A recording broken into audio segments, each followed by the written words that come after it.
Greetings and salutations, all you beautiful people, and welcome to another episode of Art of the Beholder, a show dedicated to all things eclectic in the world of art, where we do deep dives into deep cuts and help you understand why damn things matter. I'm your host, Novo Day, and today we're going to be talking about art and music, focusing on the rock band, the legacy that is Queens of the Stone Age.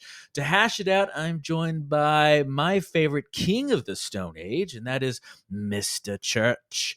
Philip, welcome to the show, man. Nova, thank you so much for having me yet again. Great to be back. You're welcome. I gotta keep. They keep pulling me back in. I try to get out.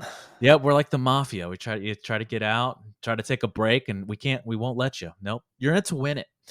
So, guys, we're gonna do things a little differently today. I'm going to give the reins to Mr. Church and let him kind of take lead here. So, Philip, Only you all can see I'm doing like a Mr. Burns kind of finger motion right now. Excellent.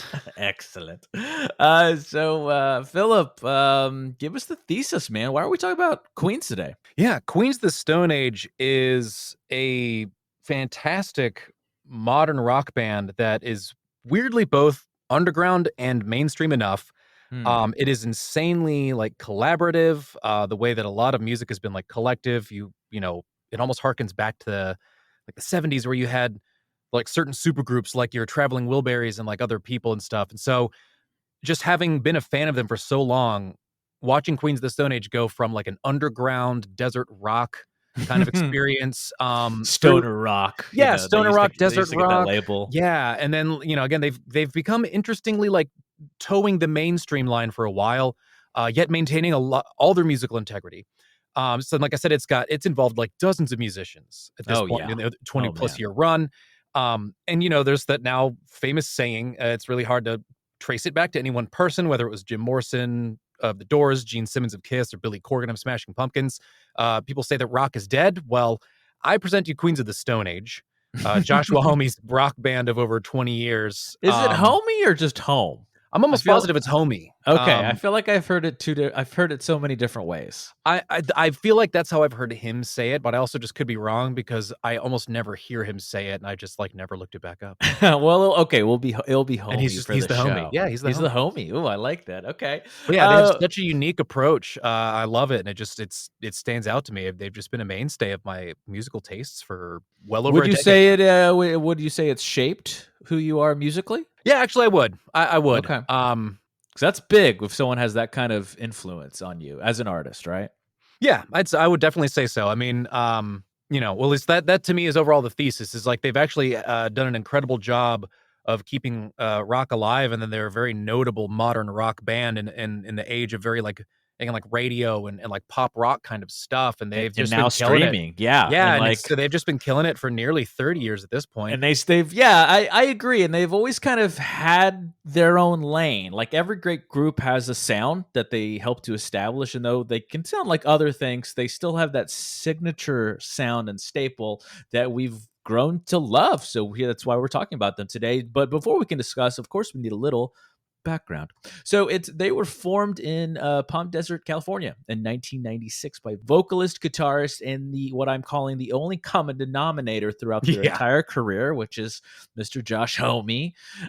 Their current lineup, so yeah, just like Philip said, they've gone through a ton of different lineups, but it's clear that Josh has always been the guiding light here, right? The vessel from beginning, middle, and hopefully not end. I feel like they've been.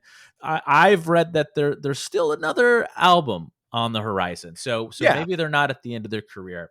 Their current lineup consists of Troy Van Leeuwen, Michael Schumann, Dean Furtado, and John Theodore. As a drummer, I got to do a quick Novo tangent corner here. As a drummer, John Theodore is a big fan of us drummers because he is the original drummer for the Mars Volta. So you can hear him on the first LP. Yeah. Their first LP, which is arguably the best, Deloused in the Comatorium. He just took prog rock and Latin prog rock, which is a very unique kind of subgenre of what prog rock can be, and he took it to a level never seen before. He had help though. This a lot of people don't know this, but the album was produced by Rick Rubin, so they had Legend. a lot of help. A lot of help to get to that place. So let's dive in. Before we do, of course, we need a word from our sponsor. This episode is brought to you by the novel The Entropy Sessions, a tale of loss, love, and madness in our past, present, and future relationships with technology. Find it on Amazon and as an audiobook through Audible. Your support helps us continue our journey. Now back to the show. So I first want to talk. Before we just dive into the art, which is as we do with these band bio episodes, we just got to go through their discography. Before we do that, I want to talk a little bit about style. Since in the thesis we had we talked about the fact that if you think something happened to rock, look no further than Queens of the Stone Age, and they have that signature sound. Homme has called it robot rock because of the nature of their riffs and stuff like that. I don't know. Yeah. I feel like he's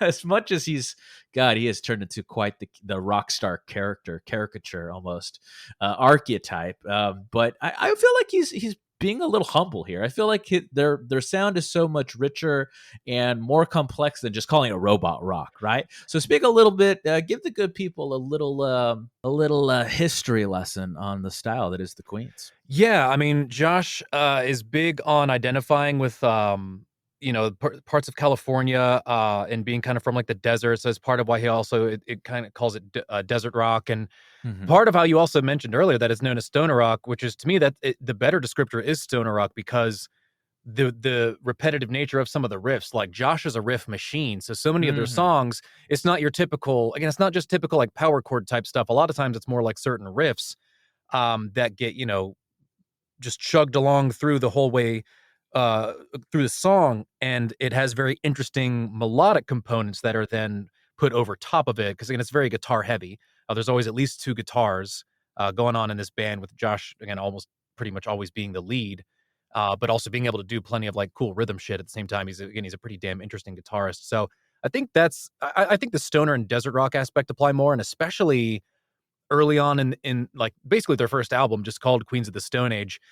It feels more deserty in an interesting way, in that it literally sounds like it could just like, that came from like a dry heat. I don't know like how else to explain it, but it sounds like I could see that. Impressive, but like I mean that in just in a way it's so atmospheric. Like it literally sounds like it's almost like it's in its force of nature to an extent or something. I want to let's dive deeper into Josh Homme's signature guitar sound and his how should I put it, approach, style, and just musicality, because he as much as you put it very well, he's a riff master. He does solo, and he's famous for also writing really strange figures, to be honest. I mean, in a good way, but like the guitar figures he writes, the solos are it's very much its own thing. Almost like other famous strange soloists are the lead guitarist for someone like Soundgarden. If you really like dissect those guitar solos, they're kind of weird. So like on one way they don't fit. Or even to harken back to Mars Volta again too. Oh yeah, God, that's and talk Omar, about like your non-scalar, Omar Rodriguez Lopez, Omar Rodriguez Lopez and Cedric. Yeah, those guys are in their own lane too. I've actually I've written the outline. I just have not recorded it yet. It's been a little busy here with NDP, but one of these days I'm going to do a show just on Deloused. But the same thing. I mean, like, what do you like when you hear his guitar lines? What do you think about? He intentionally makes things its own Josh oddity kind of version. He actually there's a really cool interview that I enjoyed watching one time, where he was explaining how, he didn't just want to be playing like the pentatonic or the blues scale or whatever, and he would take these things and remove certain notes. He would literally just make a point of taking things out, and by that he's adding like just an element of, it's like, okay, well, something's missing, something seems like different, and it's very unique in that way. And so it's just weird how he did like that's one of his many ways that he joshes it up. As he removed I notes like that. from typical scales, and so Josh it it come up. so that's part of what gives it such a signature sound. In that it's like, yeah, and it's not your typical note progressions, and so when you've already removed that, that sort of makes your brain recalculate how you sort of write, like a melody or a solo, just envision what what the sound is going to be. And, So I can be. You're right. yeah, Yeah. so I think, and then of course he also loves, even if he does do something like your typical just power or like root chord or whatever, he'll still do some wonky shit where he'll take like his pinky and throw it on like a weird fret and add like a seventh Yeah, in he there. does these weird hammer-ons and like Yeah, the man it's uses his whole damn he hand has all the his time because he's got yeah, massive he hands. has this. I mean, there's really no other way to put it. Like he just has this signature Josh Homme signature style, and it's prevalent throughout all of their albums. I feel like if he has to. I mean, that's the reason. I mean, it's his band, so that's the reason he's the common denominator and has that signature Queen sound. Another thing too is that he really actually pays very specific attention to even to things like the strumming patterns of how Mm. if he really wants it to be a certain type of powerful, he'll make sure it's all downstrokes. If he wants it to be like bigger and more dynamic, he'll do a combination of down and up. Sometimes it'll be just up. Like he does he pulls off of so many varied inspirations that you really wouldn't assume that some, again, like rando dude that like is very much in like a very rock band from the desert would be pulling from. So even the way he does like bends and like you said, like hammer-ons, he's taken all of the regular aspects, and his tool belt is very diverse. So that's another reason why it comes across as very unique, because he's not just a one-trick pony. He is actually a very, very good guitarist in that it's like he put his whole mentality into it. And it's to the point where it's not just some kind of gimmick of like, teehee, I removed a couple notes from a scale, like, oh, I'm so Josh. Like, no, He's he, very meticulous. Yeah. it's Yeah. incredibly There's a thought out. lot of detail. Yeah, So yeah, that's exactly. the tricky thing is it comes across as very simple and repetitive sometimes, but when you also take that time to sit there and listen to it again, especially if you're like a headphones or good sound system kind of person, you'll Right. notice all those nuances. So because the rest of it is so repetitive, it opens up to the nuance. Right. It's deceptive, right? So on the surface it seems simple, but you start to dig and you see how complex it is quite quickly. So that, I feel like that's a good segue to diving in. Let's talk about the first LP, Queens of the Stone Age, 1998. The first thing that stood out to me is that grit, like the grit and the sound, the production. Yeah. I think later on, I think in the beginning that was probably a product of them figuring things out, them writing songs, recording and producing, and Yeah, slightly lower budget, like probably not exactly as many guitars or as many amps and all that stuff. Like, yeah, I mean, they were still young. Like Josh had only been in, I think, like one other band or so before that. And again, this already like 30 years ago. Kios or Yeah, something. How you Caius or pronounce it? Kios, whatever. And so Yeah, he's already not even that old. And again, this is nearly 30 years ago now. So yeah, right. it's like, how old could he really have been? Like if you think about, okay, well, like Beatles, same shit. Like they were maybe 18 and 20-ish. Like they had a very an age range. So he was still a young dude, So he's also just Yeah. starting out. The sound was more contained, like the album's pretty consistent. Oh yeah, very consistent. To me, I wouldn't even call it a stoner rock sound. To me, it was more of that like garage rock sound. Like it Absolutely. just had that grit, that raw rock and roll sound. It's solid. I mean, you can clearly see the evolution as they went from album to album, especially when we get to the third LP. But probably the big standout to me was some of the last two tracks, "Give the Mule What He Wants" and "I Was a Teenage Hand Model." Yeah, Was those two are I love, and that's so that I love that even from the first album, Josh has a big thing about closing tracks. His yeah, closing tracks are always very like a lot of times like a really awesome, slow, like long, drawn out kind of jam thing. So the teenage hand model thing is also like it kind of goes with that and it just gets better. But yeah, the album just goes all over the place. While the sound isn't as varied as some of the later things, like it's consistently garagey. You still have a good amount of variety among the songs, and I like that kind of how you mentioned earlier too with like the drummer. He has a really good knack for picking good damn drummers. I think the drummers are like really important. So, Well, yeah, Dave Grohl is a perfect example of a yeah, damn good drummer that Dave has been on his a handful of his is his projects. best collaboration. Or his best collaboration. I will say that the drums here was Alfredo Hernandez, whereas Josh did literally everything else: Yeah. keyboard, bass, fucking everything, production.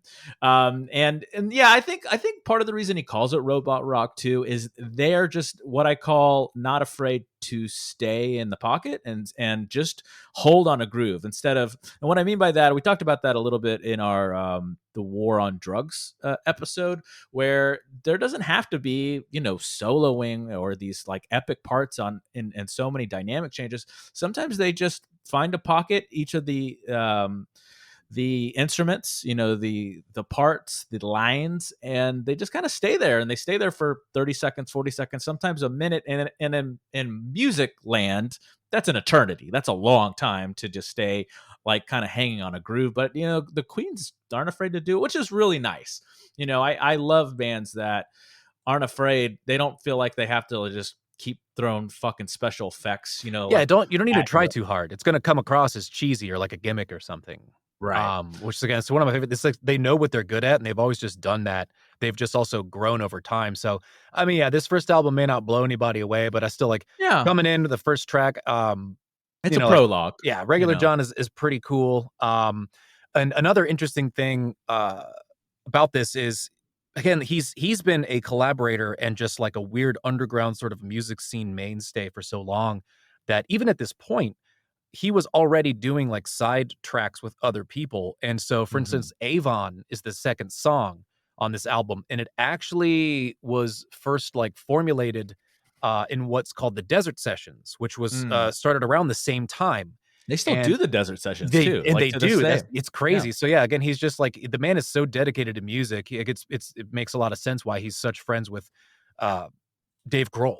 Because Right, again, like yeah. Dave Grohl's also just through and through lifelong musician of just I will make as much awesome music as I can for as long as I'm alive. Like, there's so many, like, it just goes to show how small of a world a lot of these circles are, and, I'm actually glad you brought that up because when I was doing my homework for this show, time and time again, I was like, I know that name," and then that would Yeah. lead me down some other rabbit hole. I mean, his rhythm guitarist Troy, he is he was also the rhythm guitarist for A Perfect Circle. Yep. That's how I. And then I love later, Perfect Circle. oh yeah, me too. And Paz, their original bass player and violin player, showed up on later Queen's albums to play violin and things Mhm. like that. Paz being from A Perfect Circle. Yeah.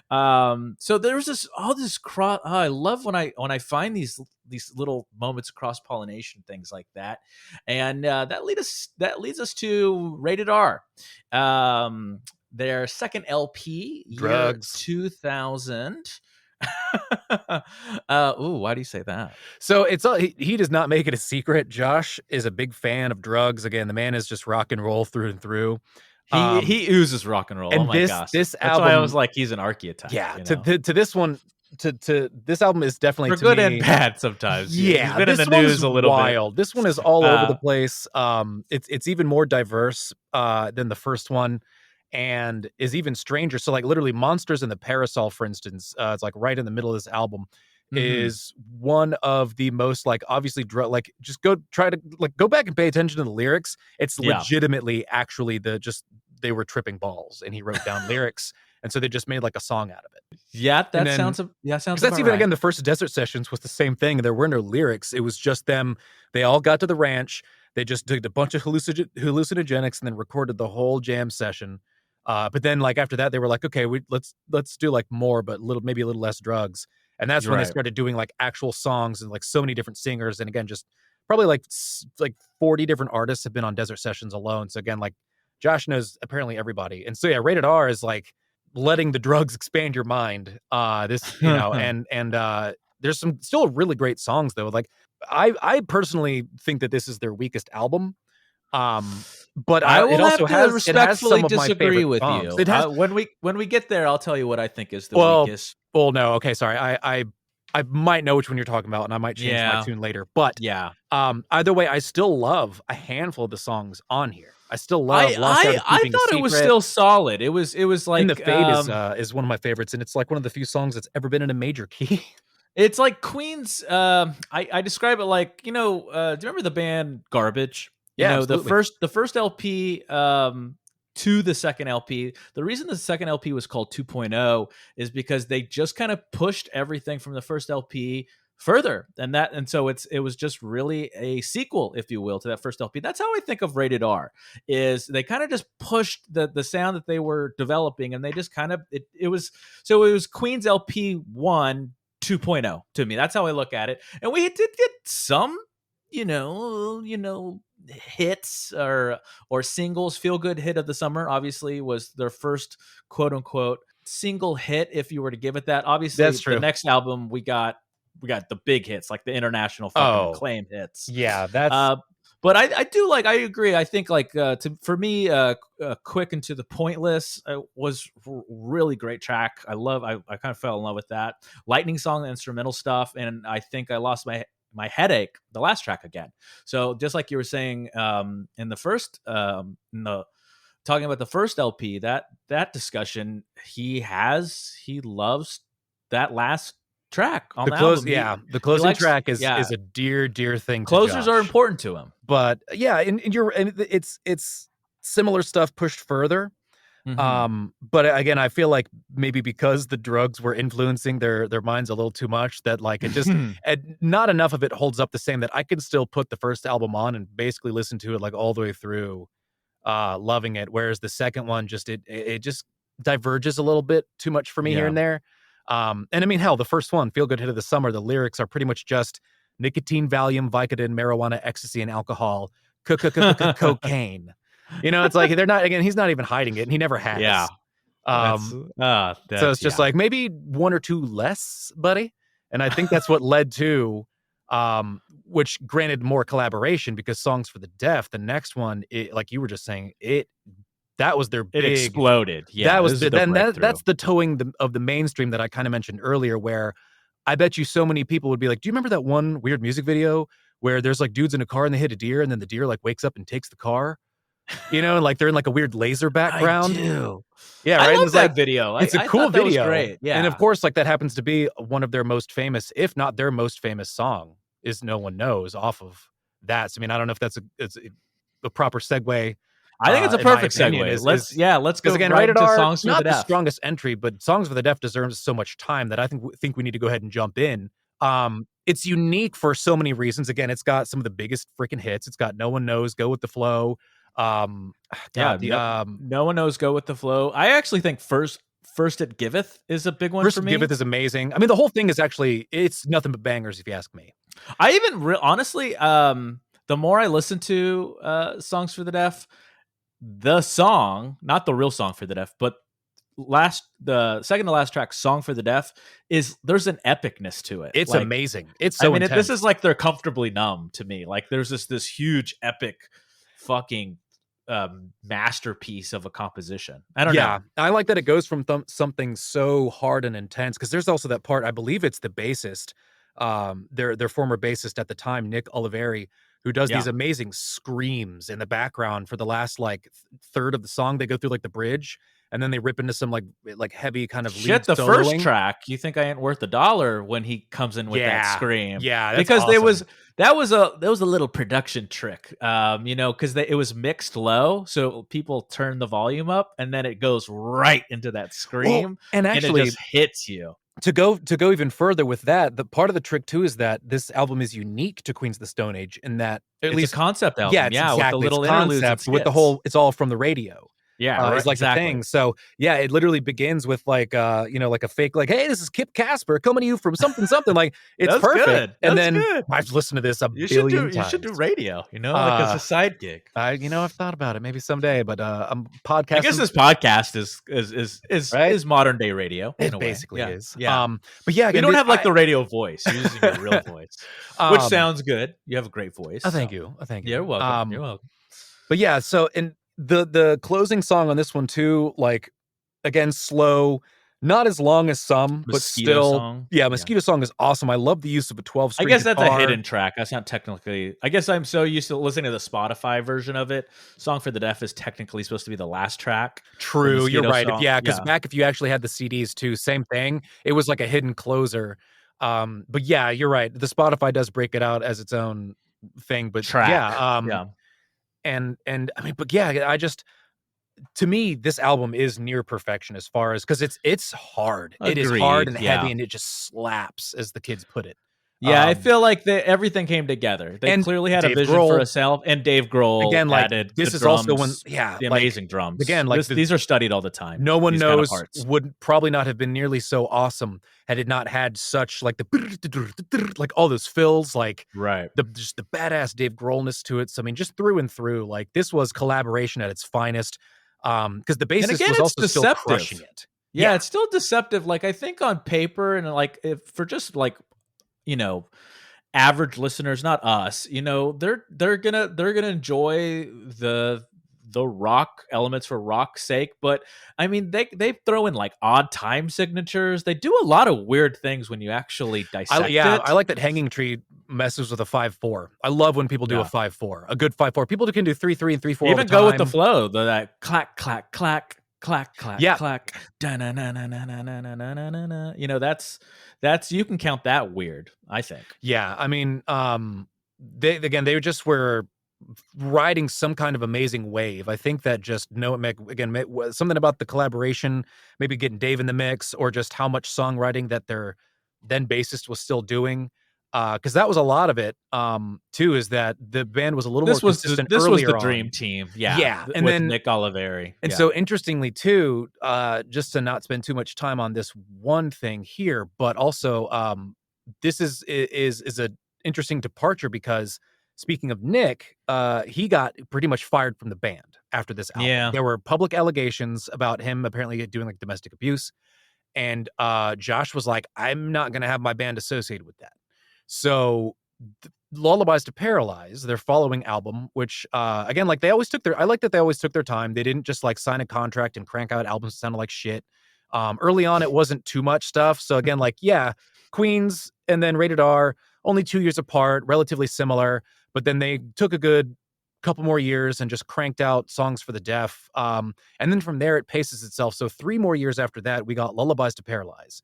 This Mhm. one is also in close to a concept album, in my opinion, because there's a couple of like themes here and there, just something about the music. But I Gotta think give it's them the date, give the good people the date. yeah, So this is this 2005.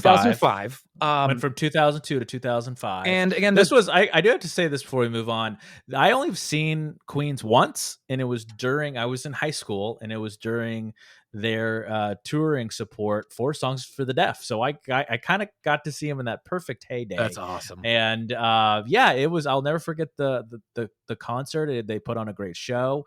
And yeah, I haven't had an opportunity to see them again, but if like the stars aligned, I have a bad problem if I've already seen someone and I'm not dying to see someone again, I'll kind of skip it unless it's like on a weekend, but if it's like on a Tuesday, Right. fucking I'll just be like, I've Oh already man, seen I them don't want to be once. hungover on Wednesday. I'll just not go. Exactly. Exactly. No, So, I didn't get well, to see them until I was an adult, but it held up and it was still amazing. And obviously they had more work by then. But yeah, I mean that would have been a great time to see them.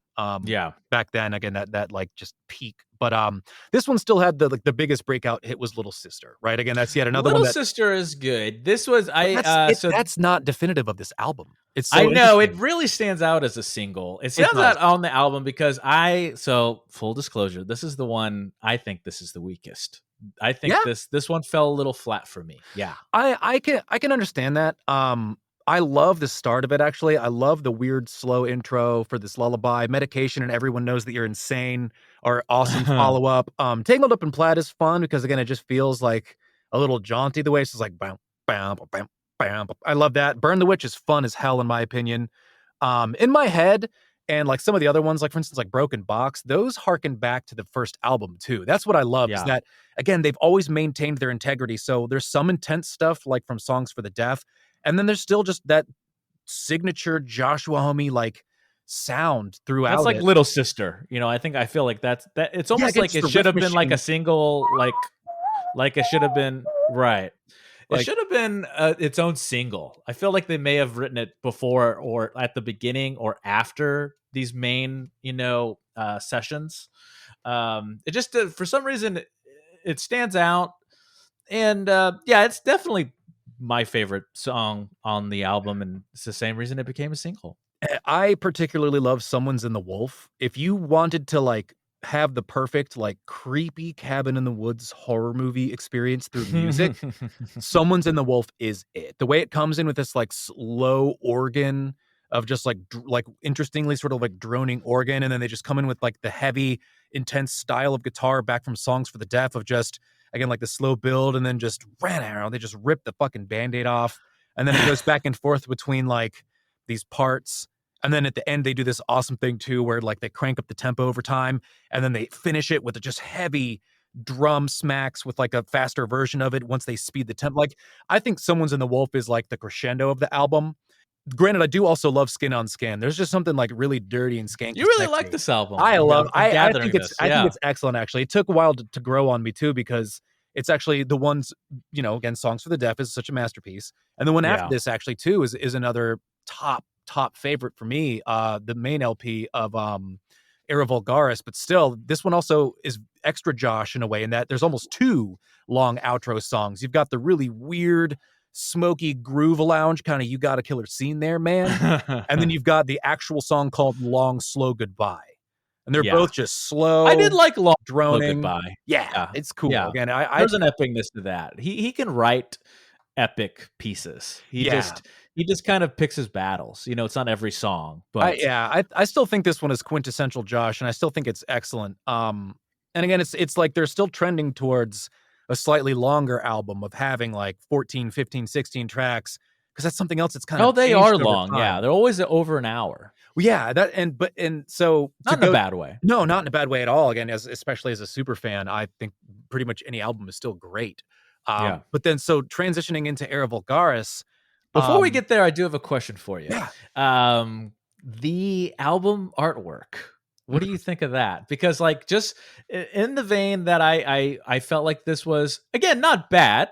Don't get me wrong. It wasn't a bad album. I think just for in my humble opinion, just a weaker entry, a departure, if you will.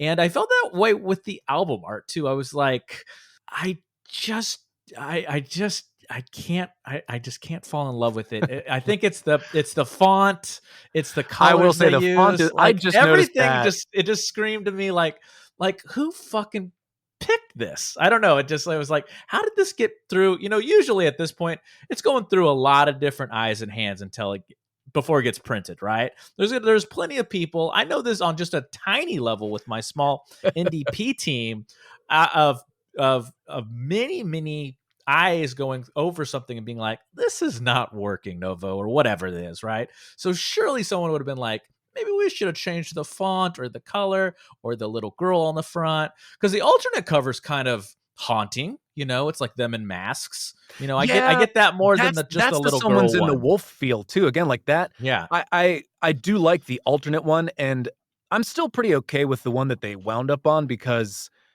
again, there's still something like kind of interestingly creepy about it. Like that whole like just like you feel, again, like Burn the Witch, and again like Someone's in the Wolf, The Blood is Love. Like so much of it comes across as like it's almost again like a musical love letter to horror movies or something. So I know that's you're a horror buff, so I I could see love that. horror. So again, Yeah. yes, the font is weird. That's something I re-noticed when I was doing my homework for this too, and I was like, I don't remember this being that stupid. But it's luckily just the Well, font things on one don't age album. well always No. too. It could have So been cool to them at the time, and then they realized, it's just damn oh drugs. god, yeah, yeah. And that brings us to the next album. Era This is Vulgaris. yeah, this is 2007. Ooh, so this one too was I mean, I'll agree Making again, the like tune. Lullabies, I kind of didn't care as much at the time. I've come to appreciate it for what it is. This is the one that pulled me back after the high that was Go With the Flow and No One Knows faded. Yeah, This has what could be my absolute favorite. Misfit Love, it's the 5th track, is yeah. is might actually be my absolute favorite You from are a Just About Any super Song. fan. But I love this album start. Turn It on the Screw is just a lovely fucking drunk carnival ride. Like, I love the interlude in the middle when they start like the drum stuff, you know, where it's like doing the dizzy riff, they play with like the balance back and forth. Like the first Yeah. track just has to fucking slap for Josh. I And thought this was a solid I album. I think will say yeah. that. I feel like from the last LP we're ramping up again because I feel like from here on out we just had solid work, and I like the singles, Make It With You, Threes and Sevens. Yeah, and this is But I another like the weird stuff. I even like Run Pig Run, honestly, yeah, and and that's this is another closer. also yeah, and this is one of the shorter closers. It still goes with being like an interesting kind of like relatively drawn out thing, but still, interestingly, Misfit Love is the It's longest a track. shorter album for them. Remember, it's only Yeah, again, 47 this minutes, one is more concise, and that's a one little thing under that they've trended to 48. over time is more of quality over quantity, perhaps. And Yeah. that for all I know, that was something that maybe their like manager or the label itself maybe said like after it's like, okay guys, you put out songs for the deaf, fantastic. Lullabies, not so great. Like, what can we do about this? I don't know, but it's more solid. It's a lot better. I mean, again, the first song, awesome. 666, really cool. Another fun thing too is another highlighting of somewhat a little more like collaborative stuff. Like Yeah. 666 has I liked 666. Yeah, yes, that's a I'm solid blanking. track. What's his Yeah. name? Strokesman, the guy from Strokes, Julian Casablanca. Oh, Casablancas, yeah. Yeah, he has a cool like sort of backing vocal part in that one. Again, to show the weird collabs, like they would just ask so many people to be like, "Hey, I really think you'd be Yeah, great for well, this and part," like and they'd be like, "Sure, yeah, Trent Reznor was in this album right." as for a little bit of some backing, which again he comes back for later. Billy Gibbons of ZZ Top, like again, I like that he's just through and through being like, who wants to be on this dope album I'm making? And even other people are just like, I want to be on a Joshua Homme album. So yeah, I love it. I think this is a fantastic album with again like Turn On the Screws, one of my favorites. Misfit Love, absolutely one of my favorites. And I love the fact that Threes and Sevens made it into Rock Band. I loved those Guitar Hero and Right, those damn games, right. man. I loved Yeah, that shit. And yeah. Threes and Sevens, I will never forget being like, fucking Queens of the Stone Age is in a video game. I was so excited. Um, but like another one that to me is the second to last track, River in the Road. Yeah. Something about like that specific drum beat with the way that the riff is, like the pacing of it and everything. Again, it just has this like manicness. It piggybacks off of the Lullabies vibe to me a little bit. So again, the creepiness of just like the first couple of lines of just like a run, darling, run. I'll stall them if I can. Like Long Parade of Monsters. God, there's just the lyrics harken back to the album prior. And that's something else too that I'll want to dive into is just so much of Josh's lyricism between being like creepy stories and or very tongue in cheek and sarcastic. But There's a lot of he also does callbacks to other bands that inspired him. Like I've noticed a lot of homages or tributes in his lyrics too. Joshua homages. That's right. Homeages. Homage. Yeah, he the guy clearly loves music. Oh And yeah. again, I Eats, drinks, love and sleeps it. his way of including as much stuff as he can. And actually just to touch on it so I don't forget later, but especially the I'm Designer, while Mhm. musically it's interestingly like bare bones. It's like they went with the weirdest, hollowest tone for that song. And Even the track title, I'm yeah, Designer, but is bare that's bones. one of his I'm biggest Designer. sarcastic, just tongue-in-cheek songs. But, again, we'll touch on that in a moment once we've just kind of gone through the rest of the album stuff, 'cause Yeah, that's yeah. another quintessential Queens of the Stone Age aspect, in my opinion, is his choice of lyrics and that kind of thing. Right. So what you let's move on to the next LP. I have a lot to say about this one, so I'm curious to hear your point of view first. So we're moving on to Like Clockwork, I think this is their 2013. best. I Yeah, as much as I love Songs for the Deaf because it's hard, it hits really good, it's got it's the music, absolute but best in this my one is opinion. an absolute 11 out of 10 masterpiece. I Agreed. Okay, we're on the same page Every here. Good. single track is phenomenal, and again, the variety is there because he went even further with the collaborations on this one. Yeah. Again, the return of Trent Reznor, Elton John was in one of the songs. So again, there's some really interesting, awesome big names. And I think part of that is because I think this is important to talk about in the Queen's discography, even though it was a side project, them Crooked Vultures with Yeah. Dave Grohl and John Paul Jones of Led Zeppelin fame. So so this was a huge gap. So Era Vulgaris 2007, Like Clockwork 2013. What did you do in between there? Yeah, He I did was them waiting Crooked Vultures. forever for this one, and then when I heard about them I thought Crooked this was an Vultures, absolute masterpiece, but this isn't, we got two ringers. We got Dave Grohl and John Paul Jones. I've yeah, always said John Paul. So, full disclosure, Led Zeppelin is my favorite band of all time. I'm okay, not sure if you ever knew that. I think you told me that. I'm not even sure. I'm not even sure my audience knows that Led Zeppelin is my favorite band of all time. Period. And John Paul Jones, I've always said was a secret weapon, because did you know that like all the string arrangements, like in Kashmir, he arranged those. Yeah, John Paul Jones is not only a fucking incredible half of a rhythm section with John Bonham, but he really was a secret weapon. I think he knew music theory on a level that none of them knew. Like couldn't hold a candle to him combined, probably. yeah. I think what the reason he's the secret weapon is that, like, to me, like Bonham and Jimmy Page come across as like the more self-taught, like get that instrument in my hands and I'll rock shit out. And Mhm. Bonham comes across as the incredibly studied, like practiced mind. Because again, like Jimmy and Bonham, they would go off on their like solos and like, freestyle this and Well, they would improv play that. together. They were famous for, so Bonham was one of the first big drummers, big rock drummers to follow the guitarist instead of just staying in the pocket with the bass player in the rhythm section. So that was huge that they were essentially playing together, and that allowed Robert Plant to sing on top of that. Where really John Paul Jones was the foundation to all of those pieces. Yeah. So Yeah. I think because he was able to solidify what was essentially, again, like a bunch of crazy power players. But again, Jimmy was specifically just the guitar, Bonham was just drums.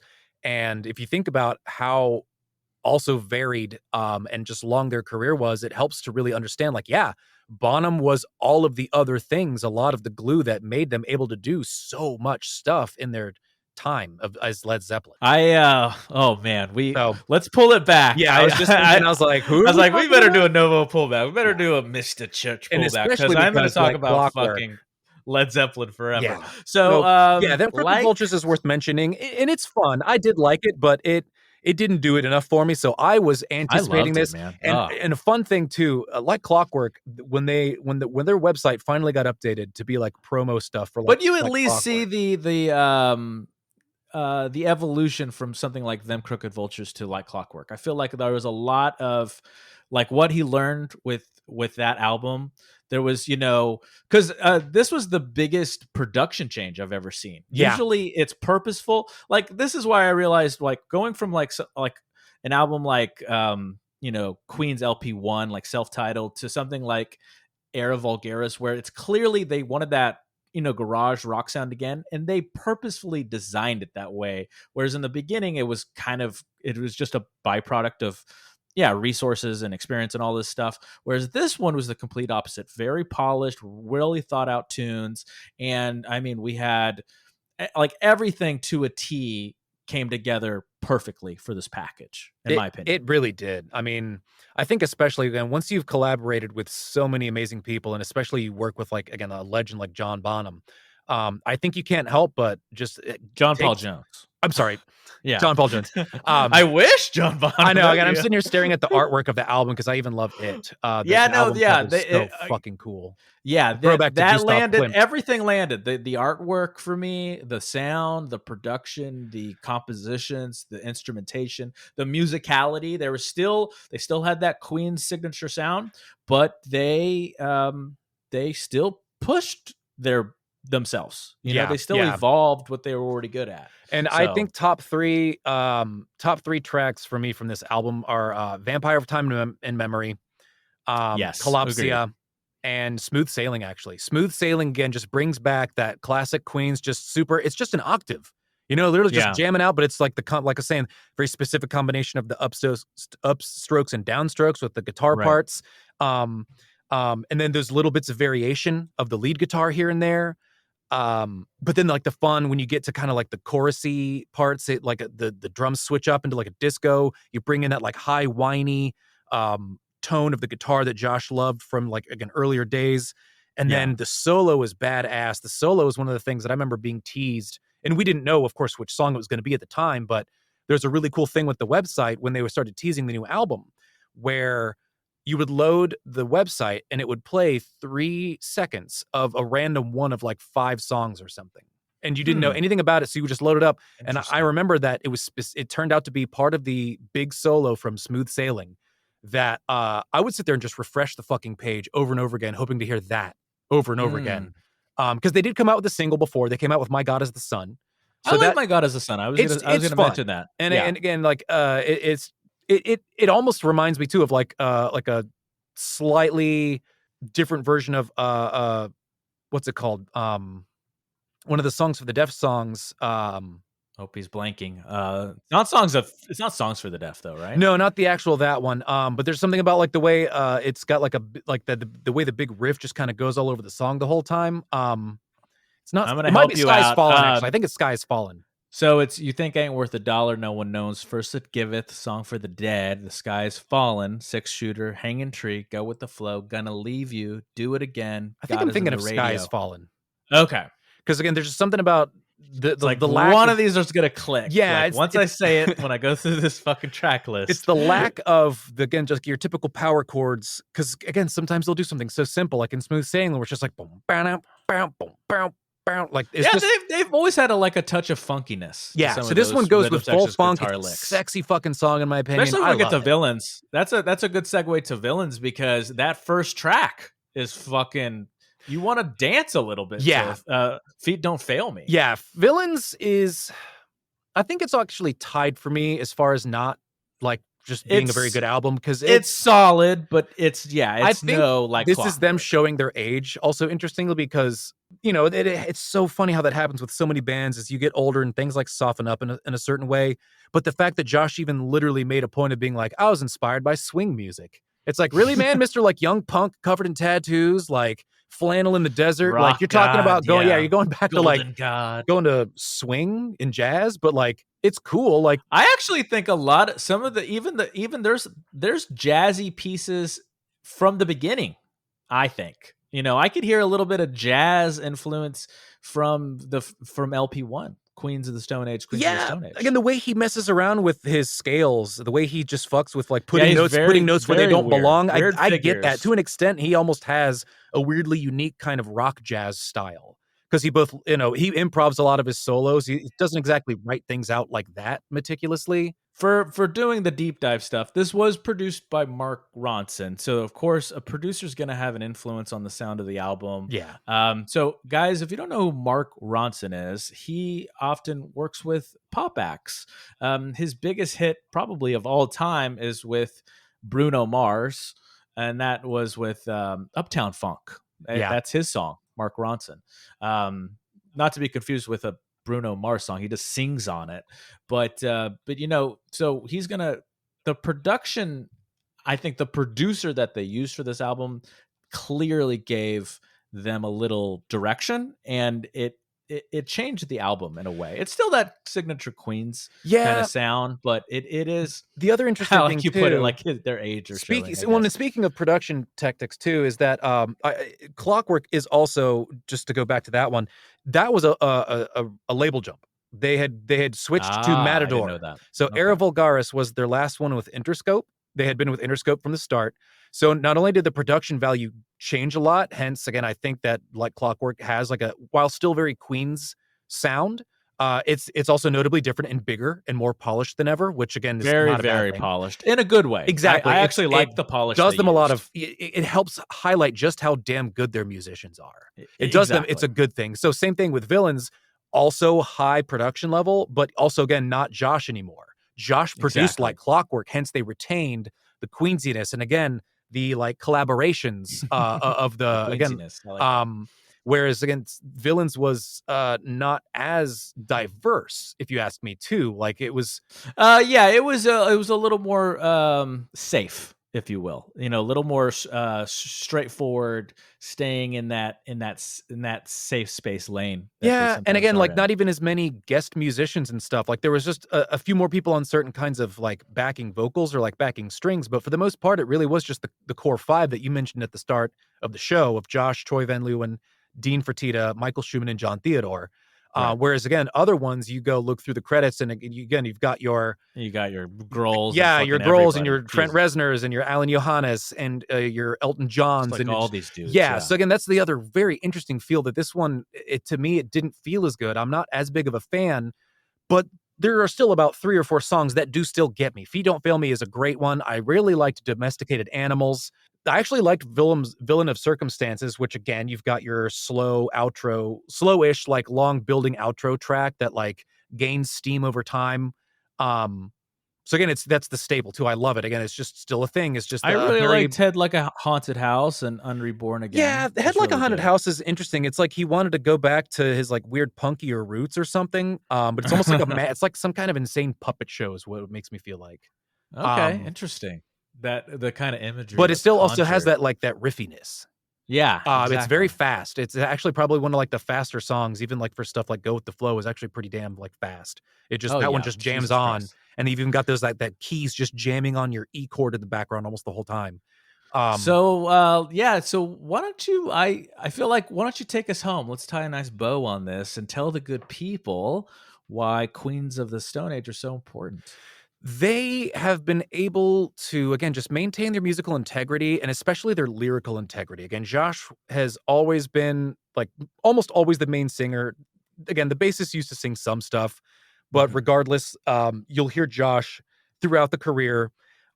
His lyrical influence is very interesting and unique. Whether it's very abstract ideas, a little more of somewhat of a coherent story, or again, just the tongue in cheekness. Sure. He just shines through this band constantly. Like even on the newest album, the freaking song I just talked about, Domesticated Animals. One of his lines that he uses the song to play with you a little bit. So the line that goes, "Beat the kids," and then there's like a pause, and he goes, "To the punch." Like it's a joke. He's just messing with you because he's always just had fun. It's a lighthearted yet still heavy take on music and rock. Like it never takes itself too seriously, but always takes it more serious than you'd expect it to for dudes that just started out doing a bunch of drugs and just jamming out in the desert.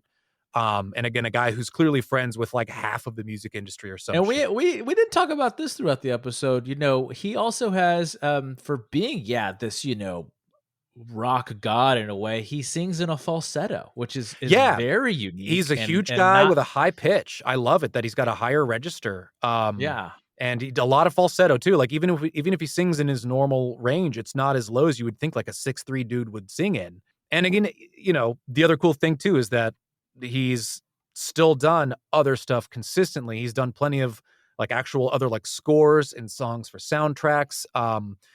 It's I think he just writes and writes and writes. he I literally think never like he's just stops. It's just not yeah, all in Queens of the Stone Age. So Queens of the Stone Age is just an amazing modern rock band that is still going, is part of why it matters. They're unique as hell in that they're both very simple but still incredibly nuanced. Once you like give like, just like any good piece of art, you give it a second look or a second listen. And I think exactly. that again, there's somebody that I've been able to revisit for, I mean, literally decades now. Again, I remember um again, their most prominent thing, of course, and given just my age and stuff, I wasn't Yeah. aware of their first album so much, but I will never forget, again, like the songs for the Deaf songs and the music videos stick Yeah. out to me. And just ever since then, I've been just more and more of a fan over time. And again, just the myriad different musicians that have gone into this and the people that have worked to make Queens of the Stone Age continue to be such an awesome band says a lot too. I think that should hopefully put a fine point on just how good some of their music truly is when you really give it a proper chance and listen. Absolutely. Well, there you go. Well put, Mr. I Church. do what I can. Queens of the Stone Age from top to bottom. And hopefully, they're not No, don't be done. they They're not done. Josh can't. they haven't thrown in the towel He's not yet. dead Yeah, yet. I feel like when I was doing my homework for this episode, I kept seeing little articles dedicated to the fact that there's something in the oven. So we may be seeing a new Queen's album in the immediate future. But I until sure hope then, so. we appreciate you guys for listening, and I want to thank you. I want to thank my host, Mr. Church. Moi. But before we go, of course, we got a little extra for you, a little icing on the cake, a little cherry on top with what we call the gem of the week. If you don't know what the gem of the week is, if you're new to our show, it's something we like to talk about here at the end of our shows, but doesn't always fit into the scheme of the episode. Doesn't always fit the topic, but it's, it's on our radar in the last day, last week, sometimes last month. So we got to give it to you guys so you guys can dig deeper. Before we dive in, we have to tell you about their sponsor, Zencastr. Zencastr is our go-to tool for remote podcast recordings. What's great is that you can record separate audio and video tracks, and it's all backed up on a secured cloud, so you never lose your hard work. Even better, it's easy to use, and there's nothing to download. So go to zen.ai, that's zen.ai/Art of the Beholder, or just use promo code Art of the Beholder and get 30% off your first 3 months with a pro account. Now back to the gems. My gem, I have two gems, but they're very much connected to each other. Are you familiar with the Netflix show Love, Death, and Robots? I am, yes. The new season came out, right? Yeah, the third volume just came out recently. I've been a fan of this show since the inception. Guys, if you don't know what Love, Death, and Robots is on Netflix, it's essentially a animated anthology show, or a set of volumes, or it's a volume with a set of different stories. It could be long, can be short, and they're always usually involving science fiction, and the animation is different too. Sometimes it's cell shading, sometimes it's 3D traditional animation, hand drawn. Exactly. Yeah, all over the map. Yeah, all over the map. I just finished volume 3, and I want to tell you about two shorts that I thought were fucking brilliant. The first one is called Bad Traveling, and literally, Philip, this is what happened to me through the course of the short. I won't go over the synopsis, I won't ruin it for you, but it was so good. I kept saying to my wife, I was like, who the fuck directed this? Like, this is like, everything was so incredible. And then at the very end, when I see the credits, directed by David Fincher. So I was like, of course. That's awesome. Yeah. So if you guys don't know this, maybe you are into Love, Death, and Robots, but you may not know this. So David Fincher has produced the show for years because he wanted to give a voice to all these artists. Because here's a little Novo tangent corner for you, because if you didn't know this, David Fincher is not only a director, but he has a long legacy in CGI, special effects, things like that. And they're just invisible. Like, there's so many special effects in those movies, especially even when they're real grounded movies like Zodiac and stuff like that. There's so many special effects that you just don't realize are there, because it's not these huge, kaiju monsters fighting each other and shit like that. It's just someone driving down the street. So check out Bad Traveling. It was excellent. And the second one is called Jibaro. Jibaro is essentially a take on a mythological story involving the mythological creature that is known as the siren. If you don't know what a siren is Evil mermaid. Beautiful woman that lures sailors to their deaths. But this one does a spin on it, and this is one of those kinds of. So this was CGI, and it was the kind of CGI like Unreal Engine 5 CGI, where I kept saying to my wife and to myself, I'm like, okay, was this like actually shot and then they painted over it with CGI, or is it CGI to look real? I later learned that, okay, spoilers, it is completely CGI. They didn't do like a Richard Linklater, like actually film it. Like, I'm a big fan of A Scanner Darkly. If you ever seen that, guys, stars our favorite actor Keanu Reeves, and A Scanner Darkly is completely shot real, like they did everything, and then they did cell shading over it to make it look animated. Yeah, super unique and cool. Yeah, it was excellent. So I thought Jibaro was that way. It's completely CGI. Check it out. It is Unreal 5 is insane. Yeah, it is We're breathtaking how there. close they're getting. Yeah, how close they're getting to picture perfect We're graphics. practically So there now, yeah. Like, we're not for a yeah, few tells when you're looking at somebody that's meant to actually be like, there's okay, still a you're like, little "That's not a real valley, right? human," but, Yeah, oh there's my still a god, the little environments and uncanny everything valley else? there. Yeah, a little bit. So wait, were the 2 episodes were the gems? Yeah, I mean, there's more episodes in Oh, the yeah, yeah, yeah. volume, but I haven't those seen the new volume, so I'm yeah, excited. Bad Traveling and Jibaro were oh my mwah, Sometimes it's heavy and excellent. sometimes it's more funny too. Again, like it really spans, Oh it runs the yeah, gamut. There's one that's like a Pixar about like a murderous house helping robot, and then there's some about like underground yeah. fighting rings and shit. It's season 1 was Yeah, some really can be like cool. crazy serious and Yeah, some so I just know mean, that, like, don't think that any one episode is definitive of the show. It's pretty damn cool. there is one sequel. Their very first Oh, sequel. If you remember the there was 3 robots from I think the very very first season. There was like a jive jockeying robot. There was like a robot that looked like a monolith from 2001 Space Odyssey, and then there was like a cute little robot, and they had these little adventures together. Well, there's a sequel to that one in the this news volume. okay, So okay, yeah, fun. yeah, I Um, sold it. Yeah, you're gonna watch it now. yeah. In a way, I guess I'll do sort of a double gem, but I'll just very lightly touch on one. The new Alex Garland film came out, Men. It's excellent. Yes, It's I've been wanting to insane. see that. It is It's good. insane. It's really good though. It's excellent. Okay. I really liked it. Horror, right? Yes, Horror. still very horror-y, and very Because he unique. kind of did horror with like Annihilation and other Yeah, stuff, to an but extent, but this one's very different. or Ex Machina was kind of Yeah, more horror-y. existential, and then the other one a little more body slash like also existentially. But this one's, Yeah. yeah, this one's, it's different from his previous, but it's still very, very like artsy, very Alex Garland, and still very good and yet very contained. Yeah. But a lot to dissect there. So that's it. I guess as a movie, I'm just gonna throw Men out there. It's brand new, but Cool. there's a band that I have been getting more Ooh. and more into, Ooh. and I'm Yeah. actually wondering if you might end up loving them. They're called Polyphia. I stumbled upon I'm them I'm not through, yeah, familiar. I stumbled This upon doesn't them. happen Thank much. you, overlords with your Spotify algorithm. They made it You into are like overlords. a, yeah, they made it into like a for you kind of thing off of That's good. Spotify, but the song grabbed me so much that I was like, "Okay, I need more of this."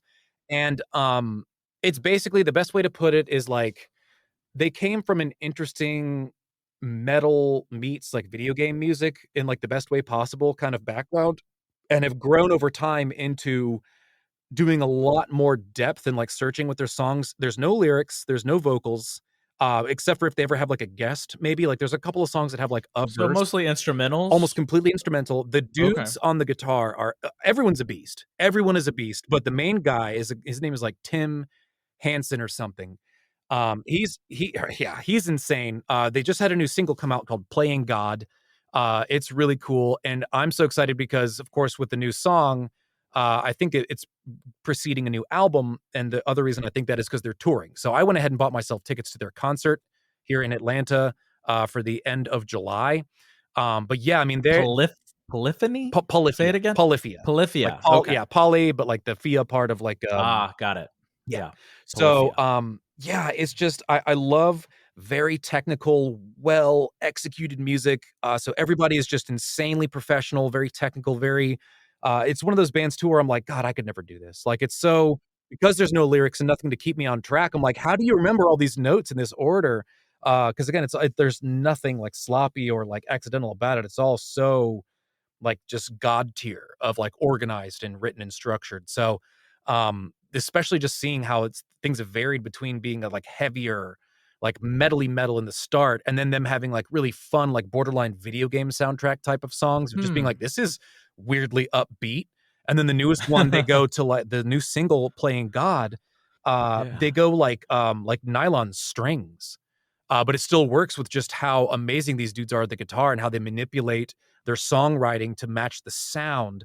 And it even has like a really neat breakdown kind of like bridge part with this like really catchy little like melody that's kind of got like a whistle to it too. Like it's neat. It's really cool shit. So I would strongly recommend checking that out. Especially you, Novo, as a fellow music lover. But just obviously to everyone listening, Polyphia is a really great instrumental, like sort of prog metally prog rock like instrumental band. that I'm super excited to go see next or a month or so from now.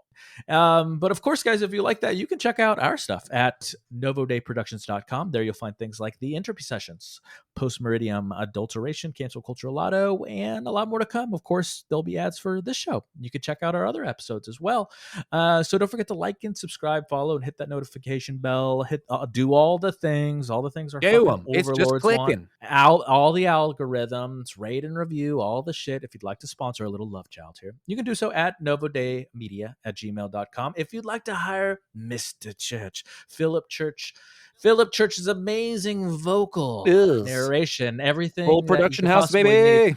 Yeah. How can they get a hold of you, my Yeah, man? I'm available at philipchurch.tech is a great way to reach out to me. I've got a submission form on my website. There's a little bit of some sample, and again, it's where my beautiful shiny new demo. It's philipchurch.tech. But of course, I'm the Church VO on Twitter. Anywhere you find Novo, basically, you'll see my likes and comments typically. So I'm on all of them, but philipchurch.tech, Philip with one L, .tech is probably the most straightforward way to get at me. Thanks, Philip with one L. We appreciate you as always. Thank you, Novo. and until next time, guys, be good to each other. And as always, good luck and Godspeed. We love you. Art of the Beholder is brought to you by Novo Day Productions. Created and hosted by Novo Day and the Novo Day Collective. Facebook.com/Novo Day Media, at Novo Day Media on Twitter and Instagram. Music by A Company. Facebook.com/ACOMusic123. ACO on Spotify. Logo designed by Tom Justice, JESTUS, of thejusticecompany.com, and executively produced by Clayton Anderson. All rights reserved.